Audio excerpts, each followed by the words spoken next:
Amém, irmãos? Bem, o propósito dessa noite é pregarmos a palavra. Portanto, 1 Samuel capítulo 2, a partir do verso 1 até o 11. Eu quero meditar com os irmãos acerca do Deus que se revela na oração de Ana. 1 Samuel capítulo 2, a partir do verso 1.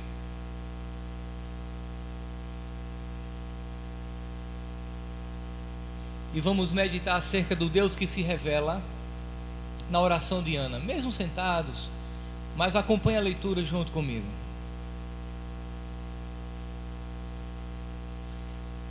Então orou Ana e disse: o meu coração se regozija no Senhor, a minha força está exaltada no Senhor. A minha boca se ri dos meus inimigos, porquanto me alegro na tua salvação.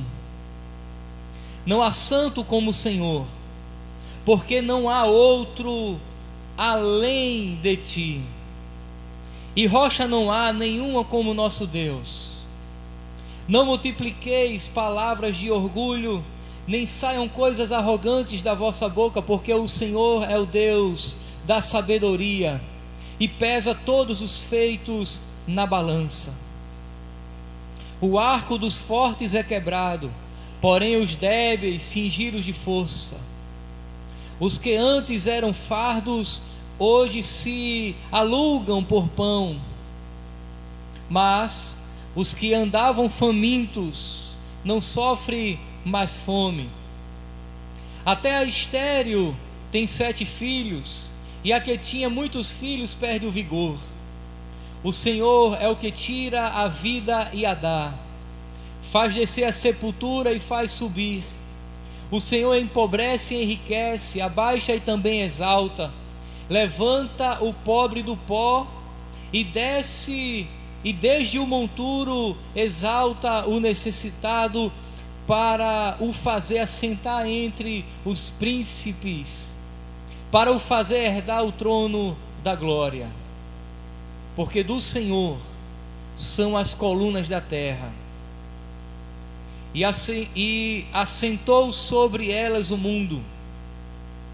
Ele guarda os pés dos seus santos, porém os perversos emudece nas trevas da morte. Porque o homem não prevalece pela força. Os que contendem com o Senhor são quebrantados, dos céus troveja contra eles. O Senhor julga as extremidades da terra, dá força ao seu rei, e exalta o poder do seu ungido.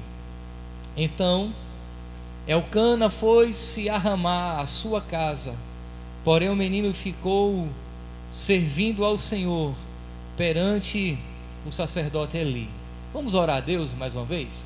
Feche os olhos, curve a sua fronte e oremos ao Senhor.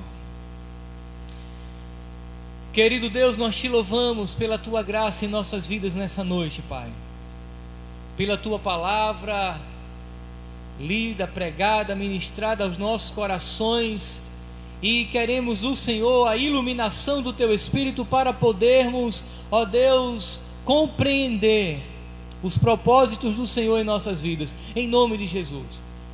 Nós, enquanto obreiros, servos do Senhor, nós queremos te render graças pelo privilégio de nos afadigarmos com o ensino, a oração, a pregação da tua palavra, por estarmos, ó Deus, envolvidos com as coisas que envolvem o teu reino. Nós te louvamos por quem somos e o que somos. Nós te louvamos porque, mesmo sendo imerecedores, o Senhor nos chamou, e apesar de todas as nossas falhas, o Senhor tem nos capacitado e nos dado graça. Obrigado, Senhor, em nome de Jesus, amém. Amados irmãos, quem nunca orou a Deus, apresentando em algum momento de sua vida a dor e a angústia da sua alma? Quem nunca recorreu à sala do trono de Deus, pedindo socorro ao justo juiz? Quem nunca verteu lágrimas que molharam o chão do templo no momento de sua adoração? Era exatamente isso que Ana estava fazendo, se derramando diante do Senhor. Ana estava em busca de consolo para a sua alma que estava por demais angustiada. Ela estava na sala do trono, ela estava no templo do Senhor, e ali vertera as suas lágrimas, a fim de o próprio Deus vir lhe consolar.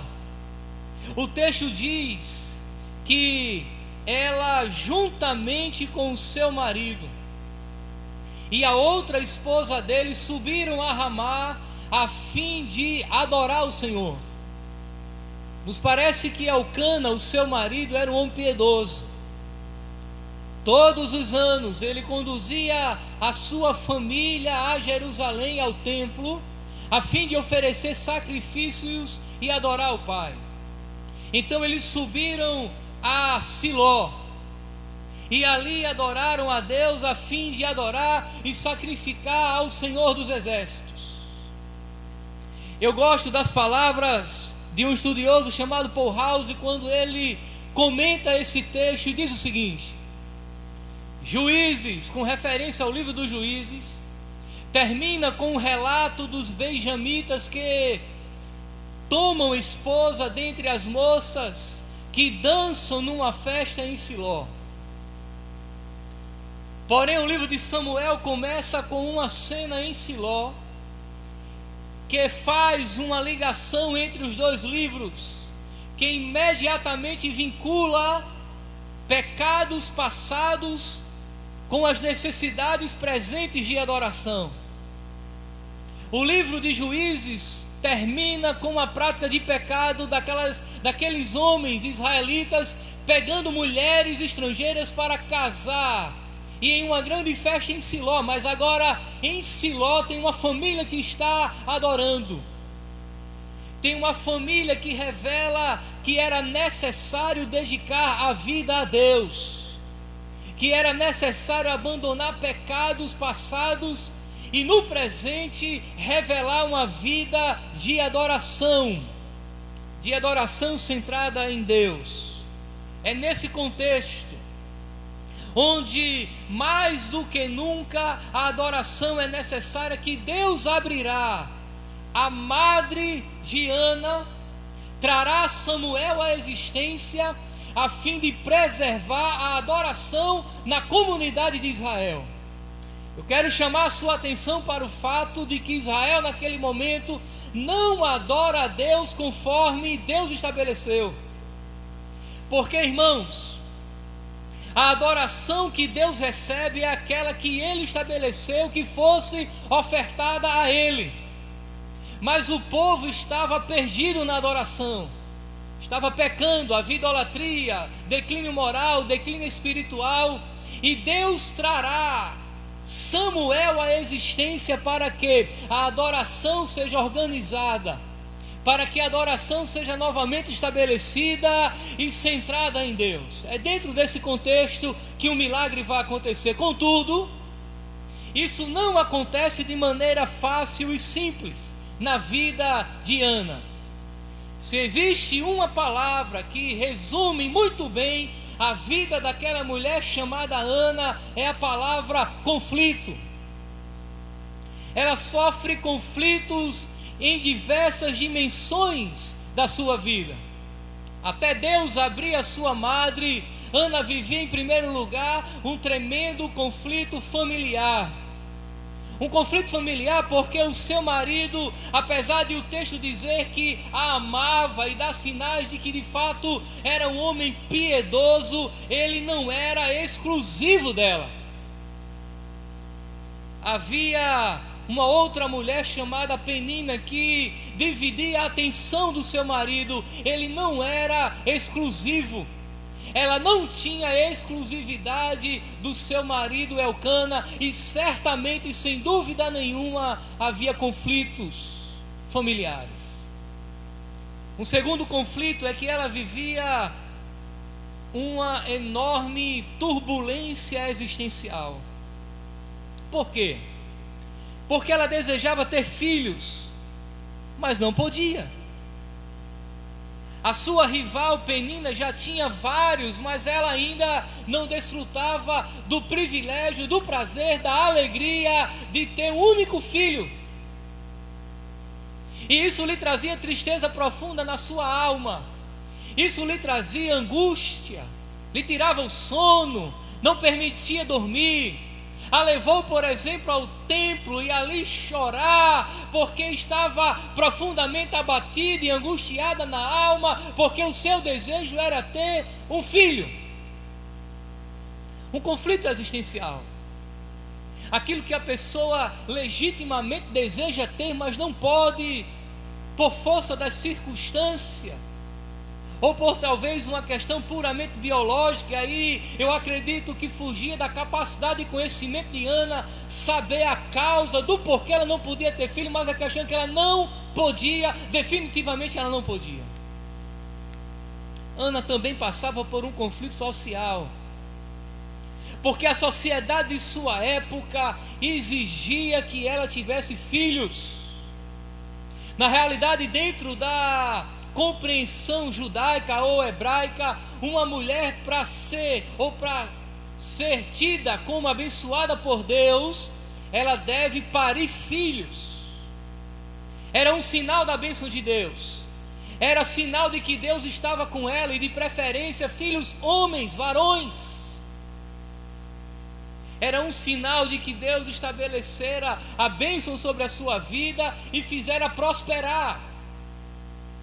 Necessariamente um homem próspero na antiguidade não era contado pelos bens, e sim pela quantidade de filhos. Com isso podemos dizer que o Alando é bem próspero, não é? Ela sofria certamente esse conflito social. Por fim, irmãos, se não já fosse suficiente, se já não bastasse, ela no momento da sua adoração sofre uma crise eclesiástica, porque o sacerdote, o pastor de sua época, a confunde com uma mulher embriagada e inapta a estar no local de adoração. O sacerdote, o seu líder espiritual, a confunde com uma mulher bêbada embriagada.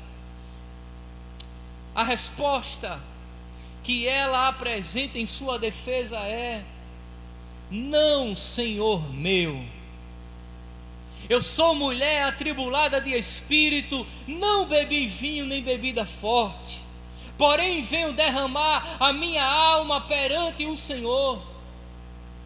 Não temas, pois a tua serva, ou melhor, não tenha, pois a tua serva por filha de Belial, porque pelo excesso da minha ansiedade e da minha aflição é que tenho falado até agora. Ele não percebia de fato a articulação de suas palavras nas orações, apenas percebia que ela gemia diante de Deus. Percebia que apenas ela balbuciava algumas coisas, talvez inteligíveis, não dava para entender, de maneira que ele a confunde como uma mulher embriagada. As palavras eram trôpegas em sua boca, e a repreende, a tem por filha de Belial, e de repente ela sai em sua defesa e diz: não, eu sou apenas uma mulher atribulada de espírito, estou aqui chorando, derramando a minha alma diante do Senhor. E em seguida nós temos as palavras do sacerdote: vai-te em paz, e o Deus de Israel te conceda a petição que lhe fizeste. O sacerdote necessariamente não sabia o que ela pedia, mas ela pedia: Senhor, dá-me um filho. Senhor, dá-me um filho. Senhor, dá-me um filho. E parece que o pedido de Ana é por demais egoísta, porque a única coisa que ela queria era o filho. Mas, irmãos, o texto não nos deixa enganar. O desejo dela era extremamente legítimo, a ponto de que ela não quer um filho para ela mesma. Quando a criança nasce, ela devolve ao Senhor. Ela dedica ao Senhor todos os dias da vida do menino, e quando ele é desmamado, ele é entregue aos cuidados do profeta Eli, que vai cuidar do menino até a sua fase adulta, e ele então assume o sacerdócio em Israel. Que coisa extraordinária! Uma mulher que pede algo a Deus para devolver para Ele. Uma mulher que pede algo a Deus insistentemente, mas ela pede algo para glorificar a Deus. O seu pedido não é egoísta, o seu pedido não tem um fim em si mesmo. Ela quer um filho da parte de Deus para devolver a Deus como gratidão porque Deus a deu.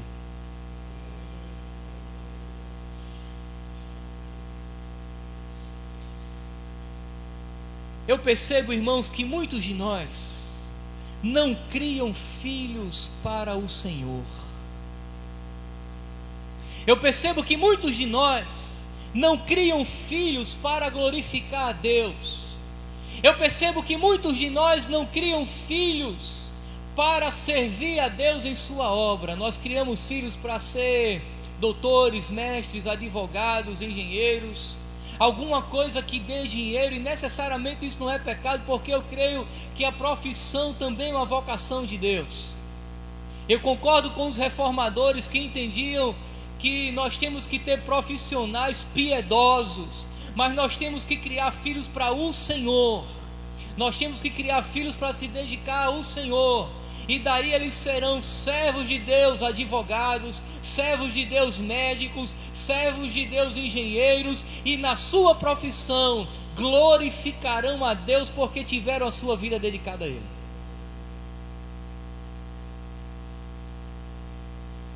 Depois que o sacerdote lhe fala, o desenrolar da trama nós já conhecemos. Retornando a Ramá, Elcana coabitou com Ana, é o que o texto diz. Ela engravidou e chamou o menino Samuel, pois dizia: do Senhor o pedi. Depois, irmãos, de todos esses conflitos e da bênção do nascimento de Samuel, Ana compõe uma linda canção que revela o caráter do Deus que ela serve. Uma canção que revela que, apesar de ter passado por tudo aquilo, ela cria num Deus verdadeiro. Ela compõe um hino, uma canção que revela perspectivas teológicas extremamente corretas, porque apesar dela desfrutar de conflitos em sua vida, de a sua necessidade não ter sido suprida de imediato, ela cria em um Deus verdadeiro. Ela não se equivocava, ela não era equivocada acerca do Deus que ela cria. E quando o menino nasce, ela compõe uma canção. Às vezes somos levados a crer que o conflito, sofrimentos e perdas não têm nenhum fim proveitoso. É a tendência de quando passamos por problemas, desfrutamos de perdas. A tendência é acharmos que aquilo não tem nenhum propósito, e às vezes até somos convocados pelas circunstâncias e pelo clamor de uma alma sofrida e deprimida, achar que Deus não está no controle, que o sofrimento serve apenas para nos abater. Contudo, irmãos, é nesses momentos, ou são nesses momentos, que Deus mais se revela àqueles que o buscam. É no momento da angústia que percebemos Deus com mais facilidade. É no momento do desespero, da crise, que clamamos a Deus com mais intensidade. O Dr. Augusto Nicodemos diz que às vezes é necessário que Deus coloque o crente no leito para que ele tenha capacidade de olhar para cima. E é verdade.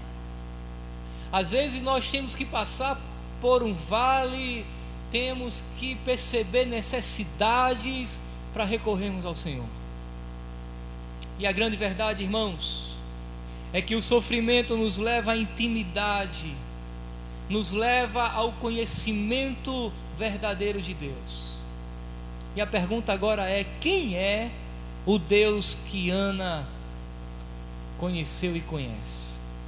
Em primeiro lugar, Ana conhece o Deus único e singular.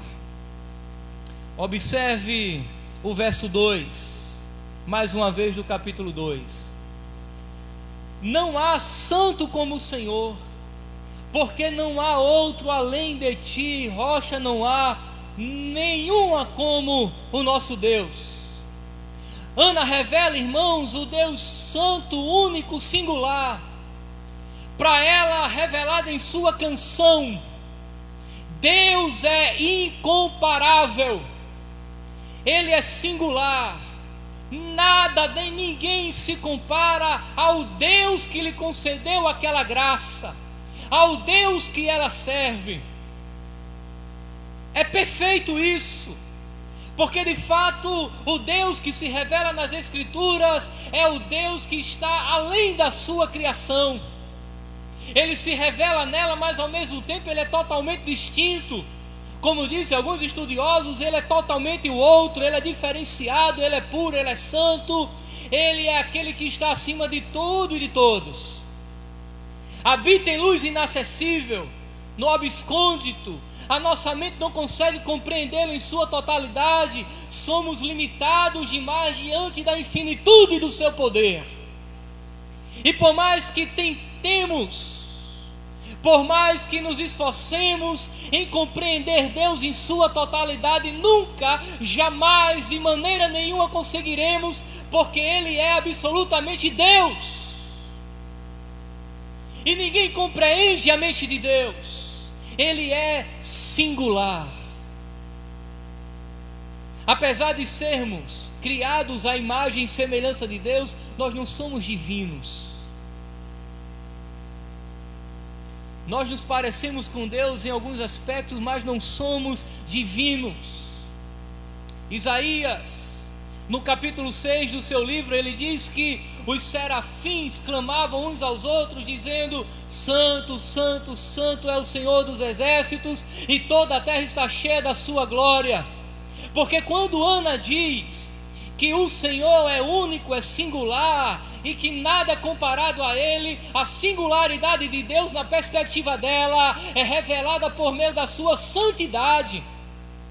De maneira, irmãos, que Deus é tão distinto, tão singular, que o pecado que é comum à vida dos homens é uma impossibilidade moral em Deus.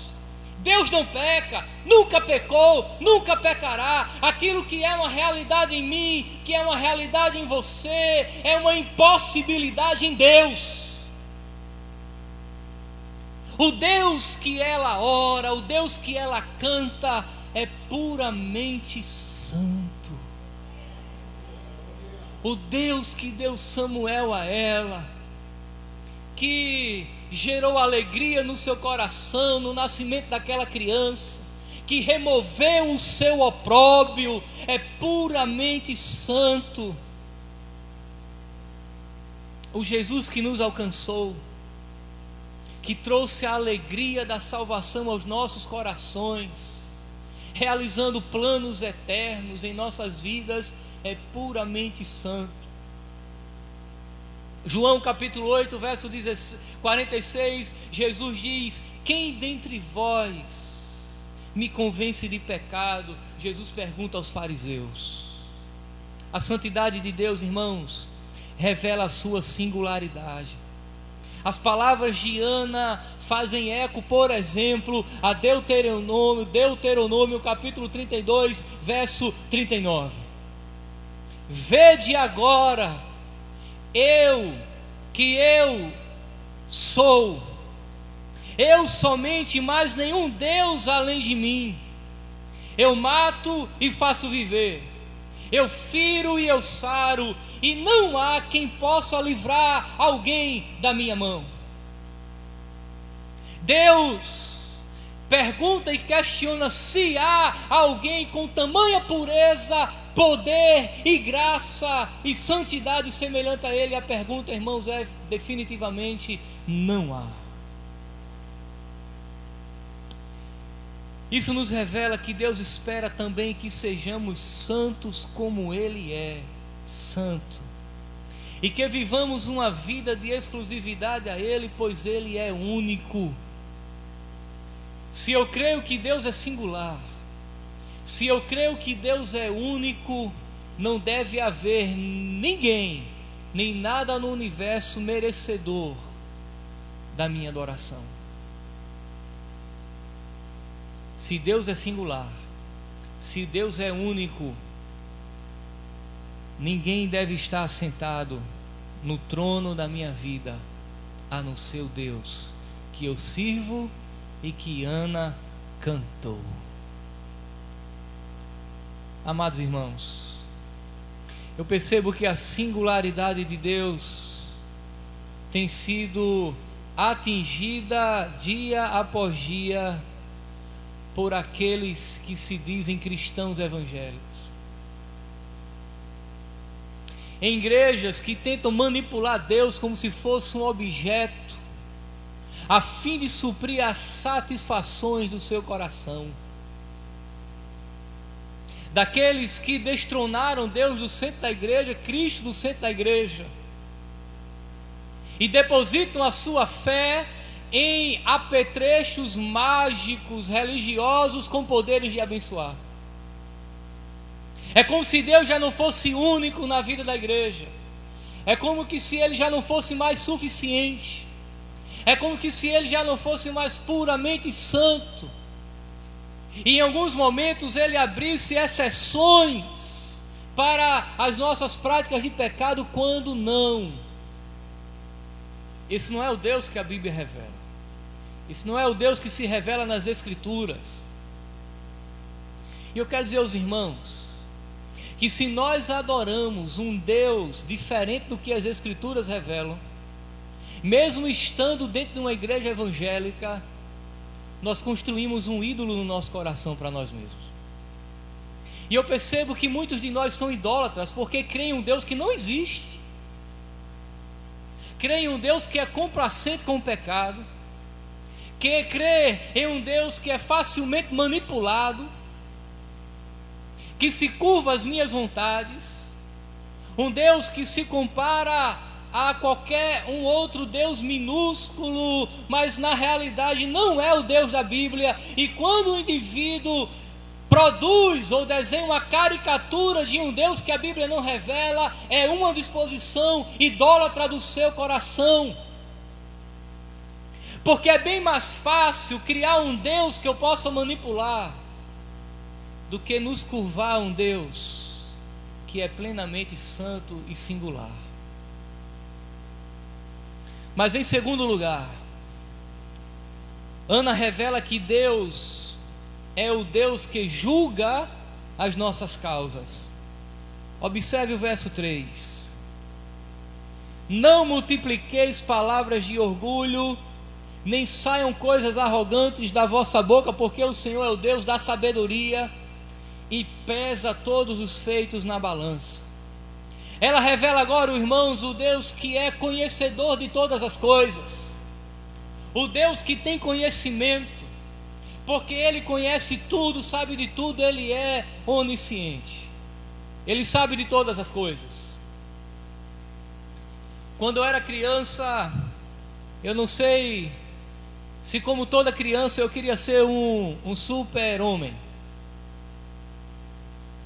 um dos super-heróis que eu assistia na televisão. E um dos superpoderes que eu queria ter era a capacidade de ler a mente das pessoas. Eu queria saber o que as pessoas pensam. Eu queria ter esse superpoder. Mas criança não sabe o que pede. Mas Deus sabe o que dá. E jamais Deus me daria a capacidade de ler a mente das pessoas, porque isso é uma prerrogativa divina. Mas Deus sonda e conhece todos os corações. O conhecimento dele é infinito. E certamente, se Deus me desse a capacidade de conhecer os mistérios do coração dos homens, certamente eu me destruiria.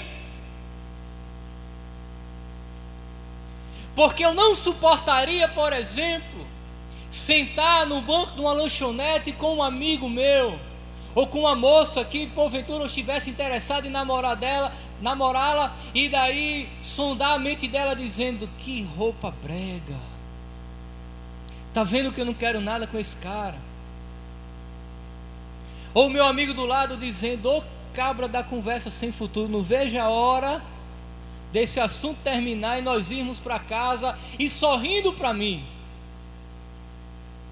Porque só Deus suporta as agressões do coração dos homens em relação a Ele, sem se destruir, porque Ele é Deus.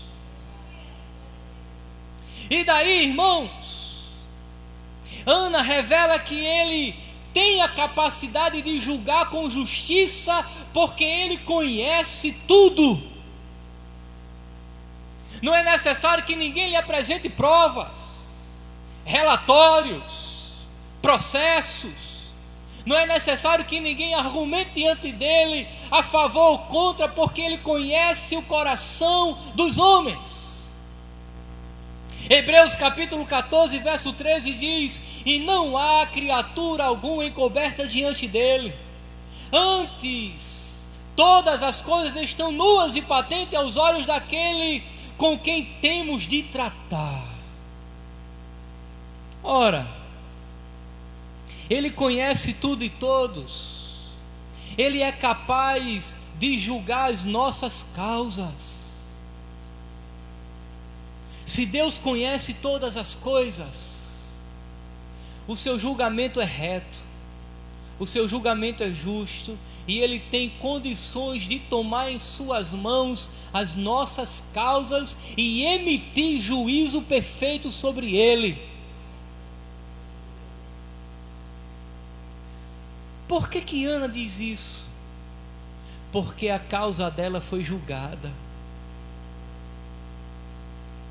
perfeitamente julgada. O problema dela era filhos. Deus a deu. Ela era ridicularizada por uma rival, e Deus a exaltou, julgou a sua causa retamente, porque Ele, irmãos, conhece todas as coisas. A expressão no texto para Deus, quando diz que Ele pesa todos os feitos na balança, aponta para a capacidade de Deus julgar retamente todas as coisas. Amados irmãos, amada igreja, se a nossa causa estiver nas mãos do justo juiz, não há o que temer, Ele julgará com retidão. A nossa causa, amada igreja, ilustríssimos pastores, se estiver nas mãos do juiz do universo, será julgada corretamente. O Senhor não sofre de problema de nepotismo eclesiástico, de suborno. Todas as causas são retamente julgadas diante dele. E haverá um dia que todos comparecerão diante do grande tribunal do Senhor, sejam crentes ou indescrentes, salvos ou não salvos, os impenitentes, os incrédulos, os que creram, se apresentarão diante do Senhor e por Ele serão devidamente julgados. As nossas causas aqui na terra serão julgadas. O que é que isso deve promover? O que é que isso deve causar ao meu coração? Descanso, confiança, alegria de saber que, apesar de eu ainda viver em um mundo cheio de imperfeições, de pecado, de injustiças, há um Deus que julga a minha causa. Hoje pela manhã uma irmã da nossa igreja me procurou e disse: pastor, eu estou com um problema, eu não consigo perdoar uma funcionária que me causou um problema e um prejuízo terrível. O que é que eu faço? Eu disse: primeiro, o pecado não é só dela, que lhe trouxe um prejuízo à sua empresa de maneira desonesta. O pecado também é seu, que não está tendo a capacidade de amar. Se ela se declara sua inimiga, a disposição do seu coração não é diferente, porque amar é uma decisão. E Jesus disse: amai os vossos inimigos, e você não decide amar, está em desobediência. Ela disse: mas é muito difícil. O que é que eu faço? Eu disse: ame, e Deus julgará a sua causa. E se ela não se arrepender, é ela e Deus. Se arrependa você. Se ela não se arrepende, ela colherá as consequências do seu pecado, mas é Deus que julga a sua causa. Mas eu não consigo, e quando eu olho para ela, meu coração trava, e a vontade que dá de tomar alguma atitude. Peça perdão por mais um pecado. Você quer tomar o lugar de Deus no tribunal. Não compete a você julgar, determinar a pena, as consequências do erro.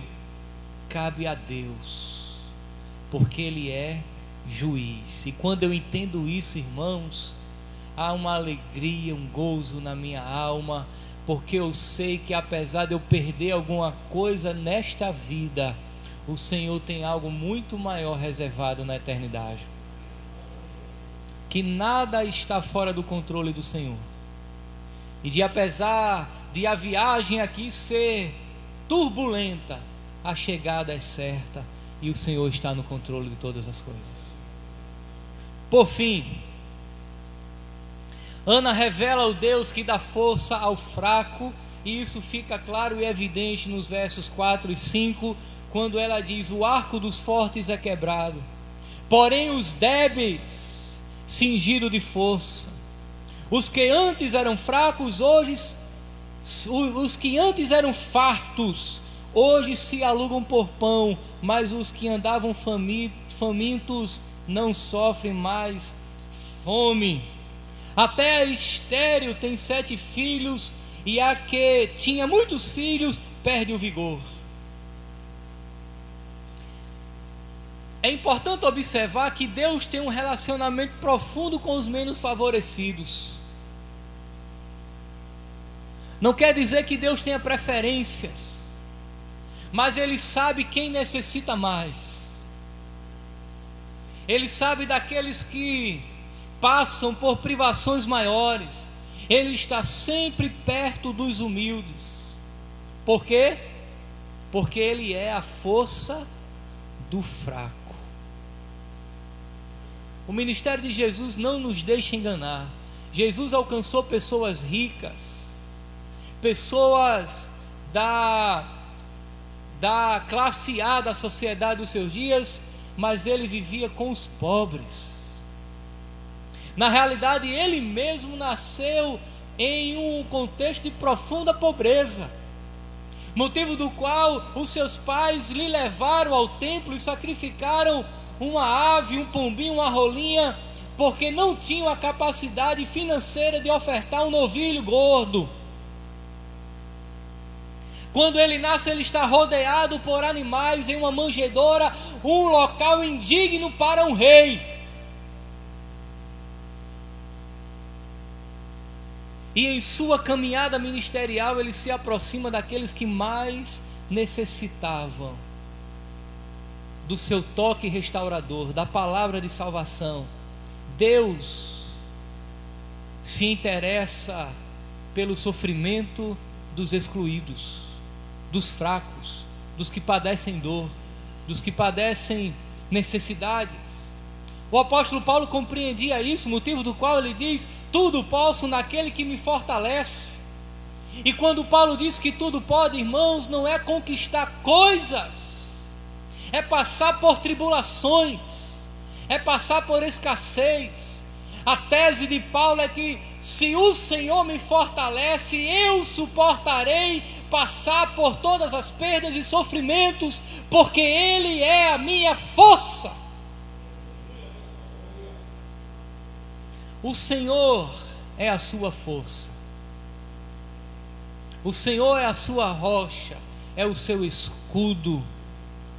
Escrevendo mais uma vez, o apóstolo Paulo, agora escrevendo aos Coríntios, no capítulo 12, verso 10, ele diz: por isso sinto prazer nas fraquezas, nas injúrias, nas necessidades, nas perseguições, nas angústias, por amor de Cristo.